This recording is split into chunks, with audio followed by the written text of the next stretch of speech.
us, this enforced working from home, and it's going to be pretty disruptive. So I appreciate you taking the time out here.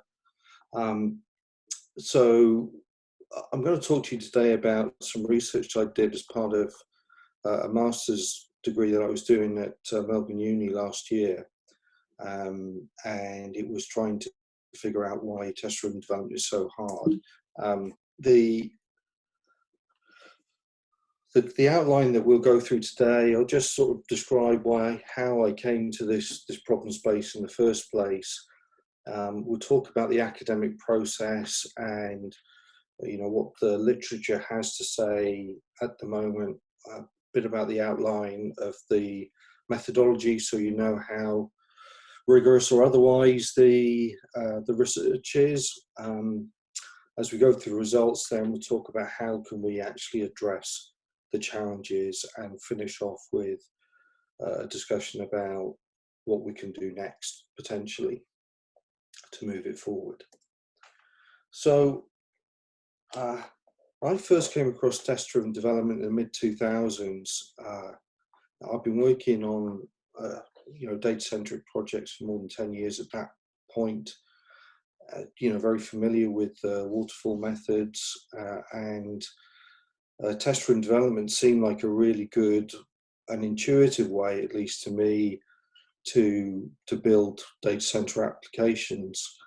But what I found over the last 15 years of my career, I spent most of that in consulting, is that over the hundreds of projects that I worked on, most organizations don't really apply that best practice of test-driven development in these data and analytics projects. A lot of them try, and some of them get stuck, but it really is pretty patchy how well it appears to be applied. So before going into really figure out if that was the question I wanted to answer, I did some informal interviews with some people in my network I know. There was a couple of chief data officers, enterprise architects, also running large analytics programs, 2 heads of data engineering, and other data science leaders as well. And they pretty much echoed my own experience. There were some people who were strong believers in it, and some were kind of less so. And so I thought it was definitely worthwhile pursuing the problem.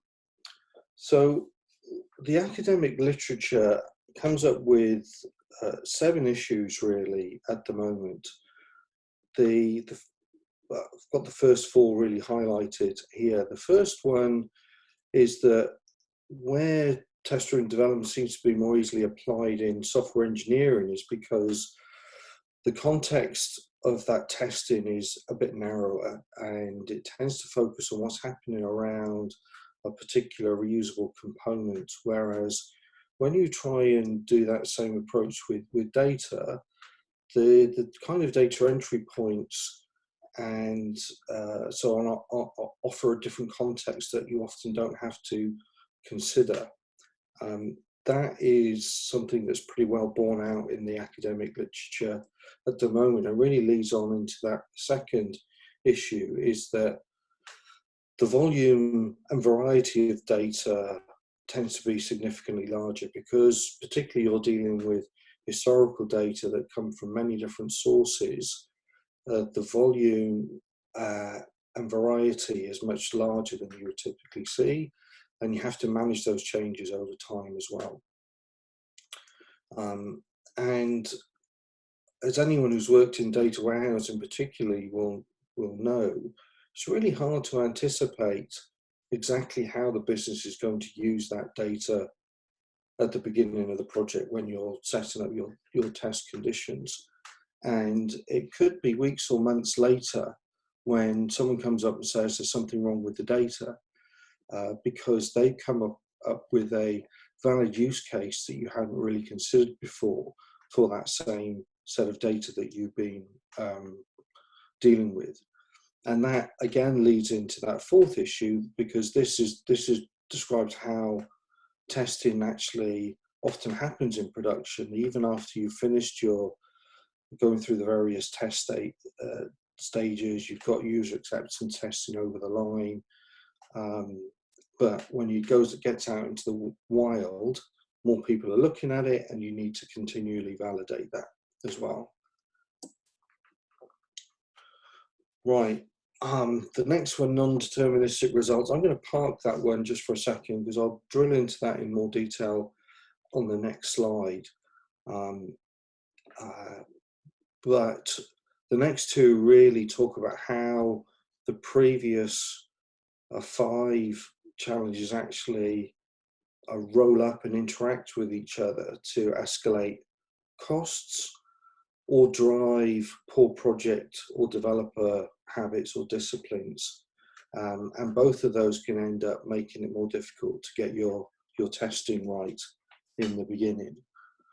Now, non-determinism, this can cause a bit of discussion, really, because the literature at the moment, and probably fair to say in real life, there are different types of determinism. There's the strictly deterministic or non-deterministic algorithm where running the same code with exactly the same data could potentially give you different results.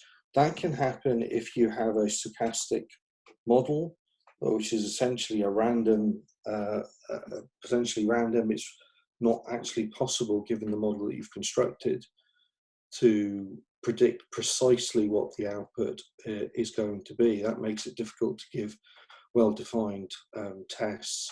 But there are 2 other cases really to think of.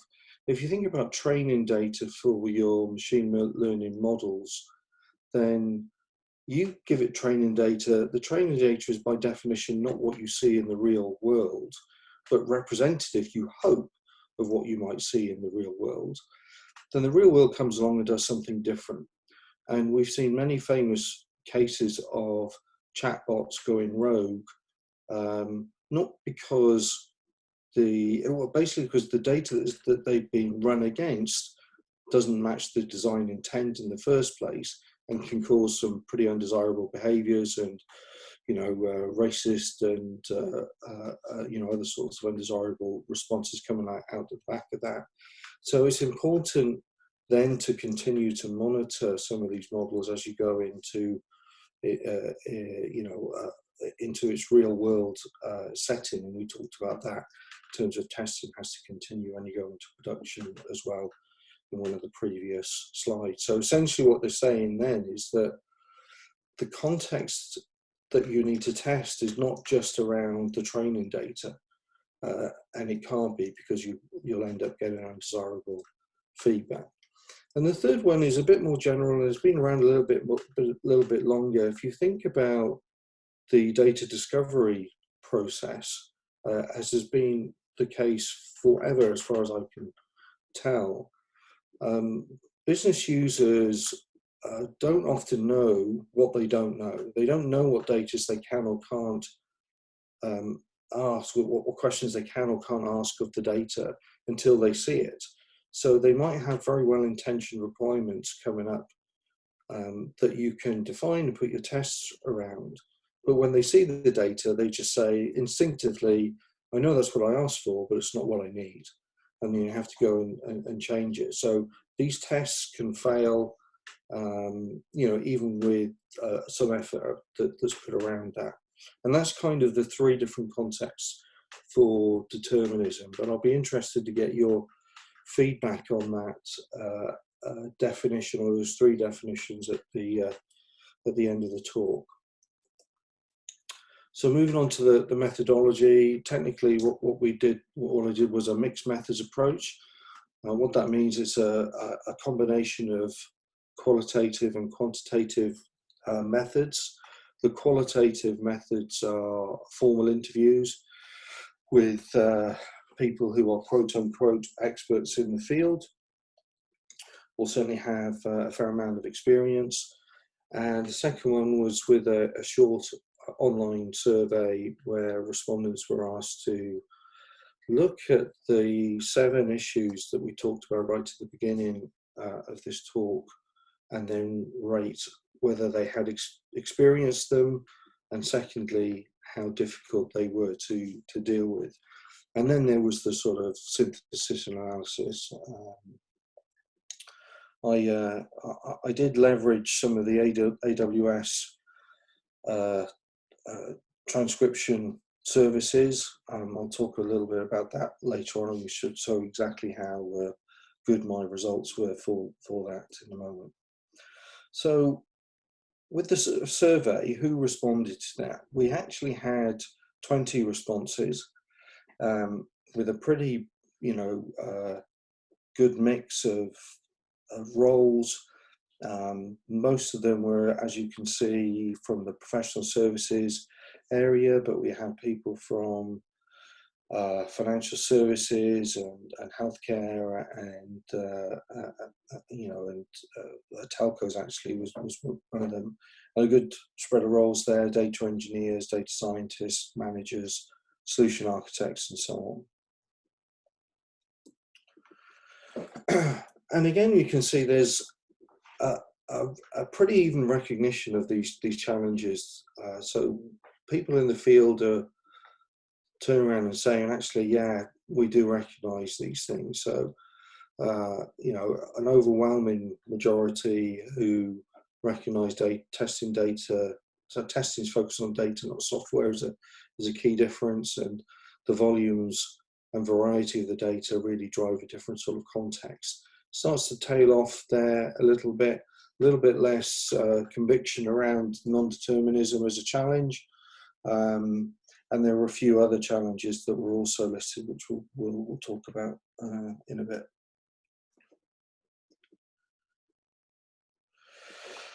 So how difficult were they? Well, the thing that I took away from this chart was that even though there was broad recognition of these challenges, the people had, even if they were finding them difficult, for the most part, found a way through them. There were groups of people in each of those, who recognised each of those challenges, that were continuing to struggle. But even so, there was a reasonable amount of people who responded, yes, I'm able to deal with it now after some difficulty, and some who were saying, actually, it was no trouble at all. For example, the test can be non-deterministic. There was a few people there who were saying, well, it doesn't really bother me, it's fine.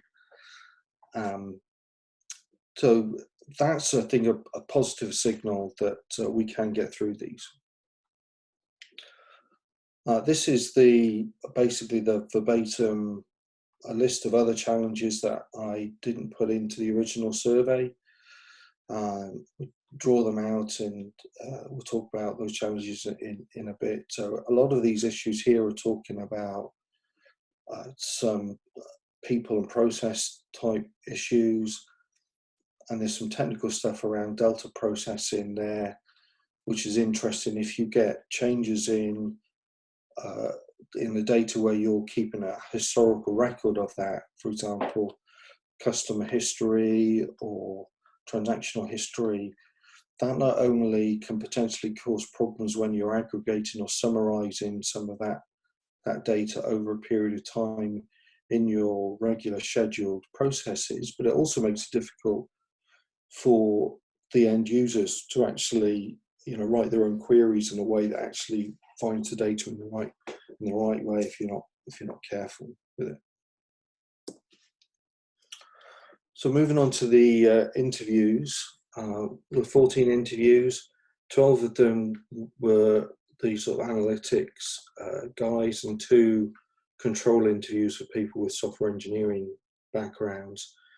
A good mix there, data scientists and engineers, but people who are really, getting involved in the process of actually dealing with testing and delivering output for end users. Industry sectors, again, a lot of people in professional services. That's kind of a reflection of my network, I guess. So when I used the AWS Transcribe service, I have to say my experience of using it wasn't particularly wonderful. Um, you can certainly blame user error. I wouldn't blame you if you did. I did give it a table of words to look for in terms of training the service, but as you can see from there, the accuracy was pretty ropey. The grey words in that table on the right-hand side were words where they had less than 90% confidence. And as you can just sort of read through that, even if you account for my stuttering as I'm going through the speech, then you can see that it's not particularly easy to understand what was going on there. I suspect that it would improve if there were more data. If you remember, there's only 14 interviews that will push through that. That's not a lot for it to actually give us a tremendous amount to learn from and make better.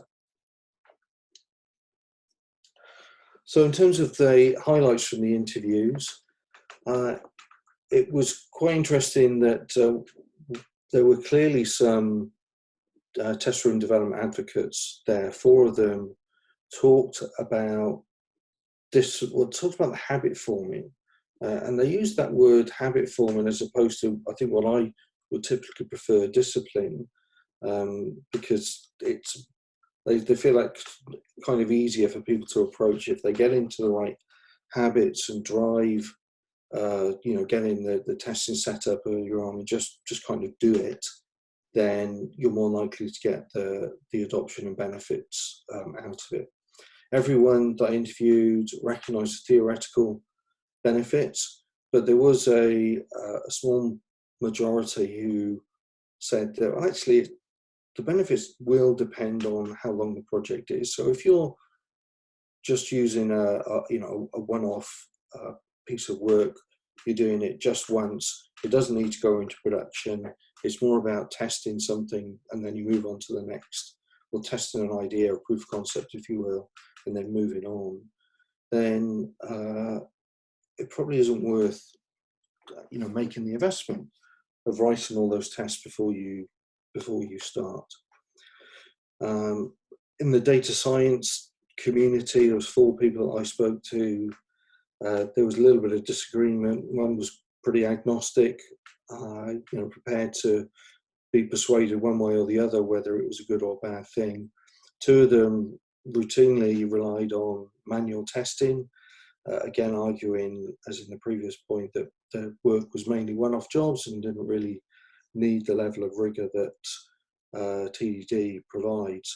But there was one who was extremely vocal in saying that this habit forming is really important. That discipline actually helps you, because even if it is a one-off project, you can probably reuse some of those tests in other projects in the future, and the one-off projects can then lead to production deployments, and it just makes them already and easier to deploy if you've got those good practices to start with. Overall, the recognised challenges, the slide, the first 7 that were identified, broadly in line with what the survey said. That's probably not massively surprising, because all of the interviews were invited to complete the survey. 10 of them did so, or half of them, but and there were a whole load others who were invited to respond through my LinkedIn network. So what can we do with these? We've got these challenges, so how do we address them? So the next step that I did was to synthesize the results. Don't focus on this. The slides will be available later to go for you to have a look at. But I just wanted to show that as part of the work that I did, I allocated the challenges into different categories, and also how difficult they might be. Um, we've got the category of data, organisation, and technical. I tend to believe that changing an organisation is hard or very hard for the most part, and that's kind of reflected in those difficulty ratings, and we'll go through those in a bit more detail in terms of what you can actually do. Now, this might not surprise very many of you, but the theme of continuous integration, continuous deployment is obviously a really, really good thing. And if you're not doing it right now, that's probably one of the most important things you can do to drive increased velocity. That, of course, means that you need to have, good testing protocols that wrap around that. The jury is out slightly as to whether you use TDD or another test automation approach, but you need to automate your tests. If you want to solve these problems around managing the data, and my research came up with 5 of those. Now we talked about the upstream changes, code focus, and so on. But if you want to address them, then CI/CD really is the way forward. And I'm not saying this is easy. I think this is hard. I think this is hard to implement because of all the reasons, but it is worth persisting with. And it requires a level of education, not just for the developers or even the testers in your team, but right up through the organization. We'll talk about some of the organizational challenges later, but education, understanding is really important to drive the sort of support you need to make these implementations. Now, there will be a trade-off that you have to make. Some of your initial velocity will probably drop while you implement these if you haven't got them in there already. And that needs to be communicated and expectations managed around that. I guess the last thing to mention about that is discipline or habit forming is really important as part of that. Moving on to the organizational challenges again, these mostly need to be managed with education and change management. Those 2 things are hard skills, they're hard to do. My personal recommendation would be to engage with a trusted third party that can help you with that. With the 2 parts of that, the education and the change management part of it. They're often not skills that are readily available within a lot of organizations, so seek help would be my recommendation. But again, we're looking at helping people to understand what is the difference between developing software and developing analytics solutions. We need to potentially elevate the maturity of the organization if CI/CD and test automation is not second nature. Let people understand the consequences of not doing this can help to drive cost escalation or other project discipline. These things will need some support to make it real. And then the technical challenges. Well, non-determinism. One of the things you can do for that is the result better than random? And then move beyond that into champion challenger A/B type testing to make sure that you get an improved result, even if you have a stochastic algorithm in there. Think about the range of possible values that are acceptable. So rather than say it has to be precisely X or Y, talk about the ranges between A and D, or whatever makes sense in that scenario to improve the overall business outcome. And I'm sure, as a lot of people already know here, actually you're talking, machine learning and data science is often more about improving the aggregate benefit rather than any particular individual outcome. So consider not just the individual results, but also what is the overall improvement in terms of a summary. Now, there will be cases where regulatory or ethical decisions actually mean that you need to do something different for that, and that's worthwhile also spending some time. We're seeing the emergence of privacy and ethics people to help support data teams to construct their tests in the way that actually gives the right outcomes for the business as well. And again, this is all about balance. Is it, what is the trade-off that you want to get out of this? Technical debt is can be a bit of a monster, particularly if you've got a system that's a few years old, or you're not working on a greenfield project. And the question then comes, how do you eat this elephant? And the platitude reply is, you eat it one bite at a time.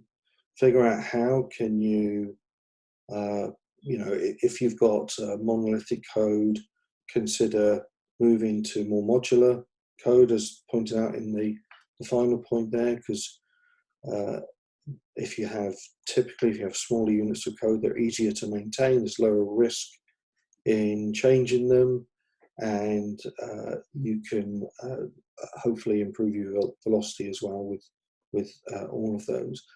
But again, the final thing that really ties all of this together is that habit forming, that discipline of everyone in the team. It's not just developers, it's not just testers again, it's the project managers, scrum masters, it's the executives, it's the product owners. Everyone who has a stake in that development life cycle needs to understand the consequences of not getting those habits right. So what's next? Well, I recognise that there's only 14 interviews, and we could do with more survey responses. This is something that I'm interested in doing more work on.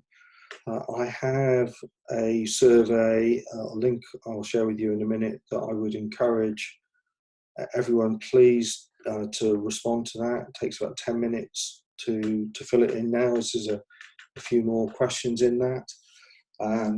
But I'll certainly want to gather more of that data and publish it regularly.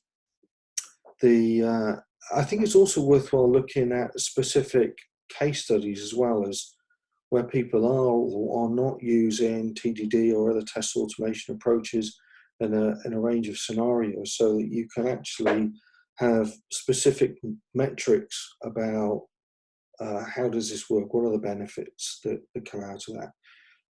One of the challenges with a lot of this type of research is that it gives you a general feeling, but the numbers aren't very quantifiable, and I'm keen to try and do something that can quantify this a bit better. And it's also worthwhile looking at the other factors that could drive productivity or reduce cycle time or improve quality. That could be using low code potentially. I'm not massively convinced about that. But are there other frameworks or approaches that make a lot of sense? I'm quite interested in DBT as a tool for doing that data engineering work in a nicely testable framework. That seems pretty interesting. But there's a lot of other work that can be done there as well. So again, yeah, there's I need your help. Please have a look at that link there. There's a short code, or This was supposed to be presented on a nice big presentation screen where your camera in your phone would have made that QR code a lot more useful, but here we are. Again, I will share these slides on SlideShare so that you can have a look at this at your leisure. And then finally, Elate are hiring. We're pretty new in the Australian market. We've got a pretty good presence in the UK, but some of our technology partners have recommended that we look at stuff here in Australia. I am looking to hire 2 junior data engineers and a business analyst almost immediately, and that's despite what's going on with COVID-19. So if you're interested or know anyone who might be interested, please drop me an email or connect with me there on that social media link. Yeah, Phil, maybe it will be, you can put these links on the meetup page in the comment section, so that will help everyone. Sure, yeah. Can do. Yeah. And that's it. Thank you very much. Thank you. And if you have any question, just raise your hand and I will just unmute you so that you can ask your question. So there's an option in Zoom where you can click on raise hand.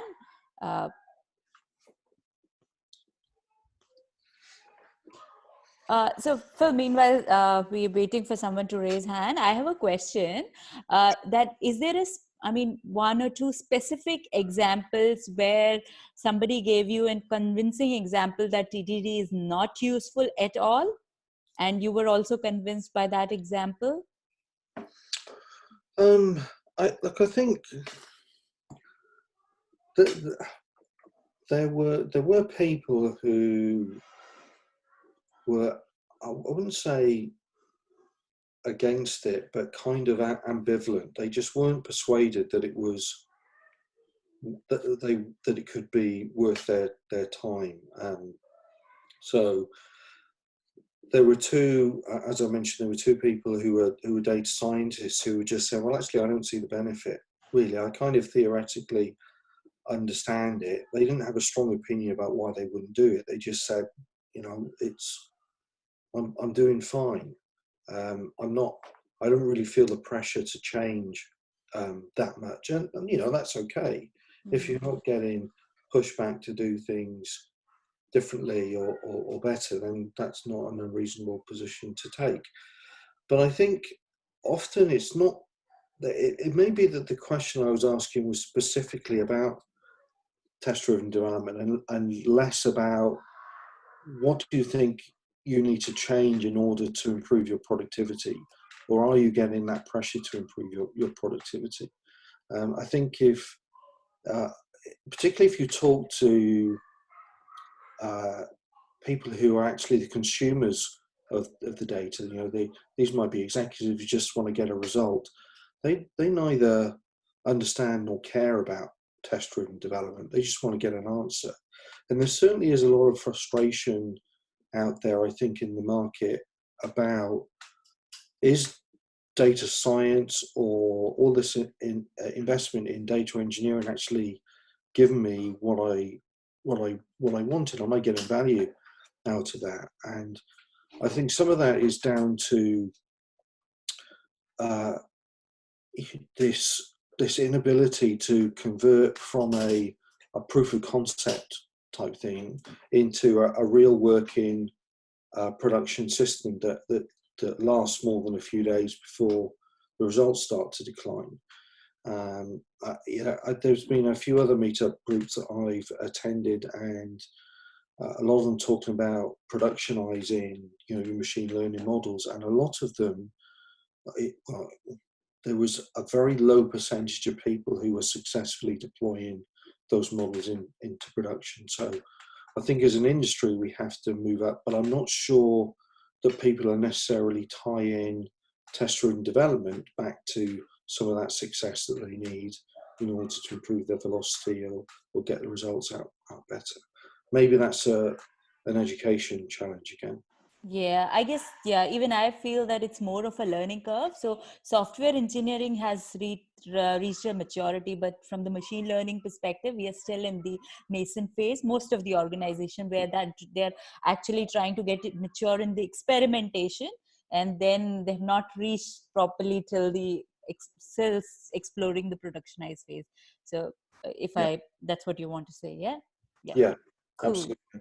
Awesome. Uh, so I don't see. Do we have any questions? I'll just wait for like a few minutes. You can type in or you can raise your hand. Uh,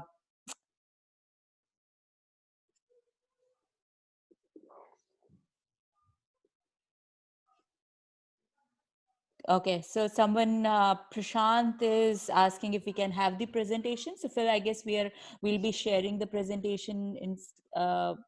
You will be sharing the presentation. Yeah, I'll share it on SlideShare. Okay, awesome. I, So I we'll. can also send a PDF copy out as well, Mhm. um, if that helps. Yeah. Okay, so Toshif is asking that would recent graduates be eligible for roles you are advertising? Absolutely. Yep. So Toshif, feel free to send your resume to Phil. His details is already shared. So, and we'll also put, he'll also put the links in the meetup page. Okay, so somebody, Jeb has put a question that do you have any experience feedback on tools like Great Expectation? I see DBT testing as little more focused on in pipeline test. Uh, Interesting feedback on DBT. I will unmute you, Jeb, just in case if you want to be I more think, precise. look, I haven't come across Great Expectations. If you, I'd certainly love to have a look at that. I genuinely not come across that one, I'm afraid, but I would love to know more. Hey, just on my comment on in-pipeline tests. So I'm trying to use DBT in a proof of concept / prototype at the moment. I think it's awesome. Yeah. The tests are decoupled from a DBT run where you would build it every day, every hour, whatever the case is. So those tests are going to be great for making assertions about the data you've built in each model, but it is restricted within what you're building. So if I'm building into Redshift, it can only query within there. So particularly for my test cases, Yes. Yeah. I need to make source of truth comparisons and independent test. That yes, you're absolutely right. That is a problem with a lot of these tools, though, because you end particularly. I mean, it comes down to the ETL versus ELT. If you abstract the logic out of the database, it's more transportable, more reusable. But DBT is, acting on the data, generating that SQL to do that for you. It's acting only in one place essentially, and that's an eternal tension there in some of the choices. It's look, I'd be interested to have a follow-up conversation about the problem that you're looking at there. Just do that over a Zoom call or something like that, because I think it is a very interesting space to look at, and I'd love to know more about what you're thinking. I'm happy to share any ideas that come off the top of my head as we talk it through, if that helps you. And I'll drop you a message. Great. And I think tools like Great Expectations are also really helpful. I've tried to use a little bit of them, and in my one of the projects we have done TDD. So I'm a data engineer. So from the data engineer's perspective, we've done TDD on PySpark, EMR, and all those things, and we have found it really, really helpful. Definitely, there's a learning curve initially, but yeah, it's really beneficial. Great. I'll get straight on to that this evening. Yeah. That's my homework. Okay. So Burger, let me unmute Burger. Yeah, Bugger, go ahead, ask question. You have to unmute yourself. I have unmuted you. Oh, yes. Can you hear me now? Yes. Great, thank you. So one of the explanations for why people don't do TDD was the non-deterministic behavior of, I guess, whatever they were trying to test. I'm wondering if they were really answering the question about why they're not doing TDD, or if it was more of a general comment that things are hard to test when they're non-deterministic. And maybe if they were doing TDD, then it would be driving a design that had a lot more deterministic components in it. I think that's a really good point. I think a lot of people use some of these things as an excuse not to think about the problem. And that's the super harsh, super critical perspective. I certainly admit that. I think you have to go in and say, what are the possible ways I can test this, as opposed to, this is really hard. What are the reasons to stop me doing it? It's more like a glass half full, glass half empty type approach.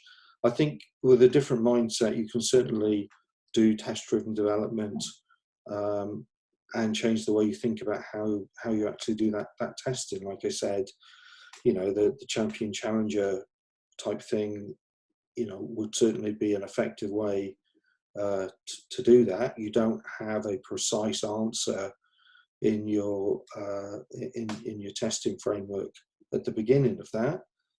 You only get that when it actually executes, but it's still possible. And I think people are looking for reasons not to do the work a lot of the time. Now, I'm not saying people are necessarily lazy.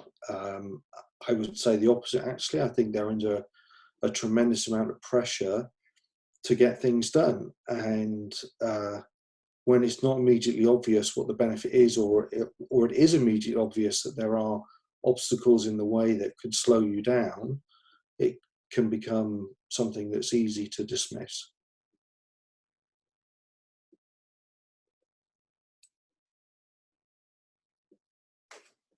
Yeah, Burger, do you have any more questions?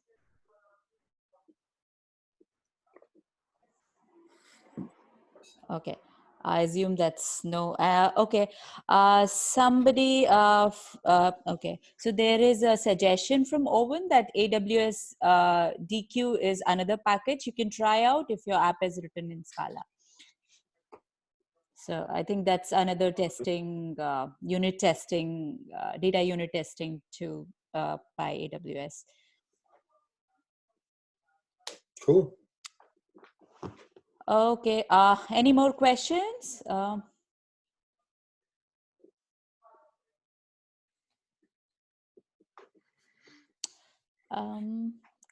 Cool. I'll take it as no. And in case if you want to ask any more questions after this, you can reach out to Phil, Fingers on Meetup page, or directly, if Phil is comfortable, you can reach Phil.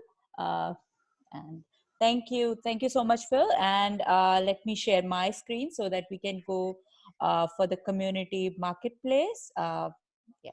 So what we do in the community marketplace is, if you want to so if you have 60 seconds, raise your hand. And if, let's say, if you have a job, or if you want to get a job, or looking for a job, and say something about yourself, so that recruiters or anyone looking for you, that particular skill wants to hire you, so you can basically say a few things about yourself or the job you have.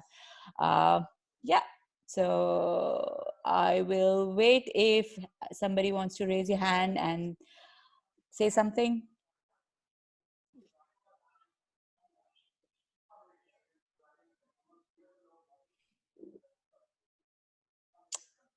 Cool. So I will assume, yeah, as nobody has raised hands, so we are good.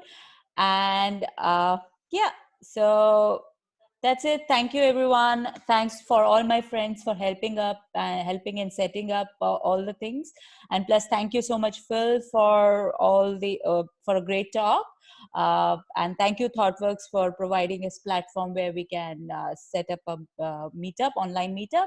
And if you have anything you would want to talk about, or any topics you want to hear about, just let us know. Give us feedback. How if you want to change something or specific topic, let us know, and you can.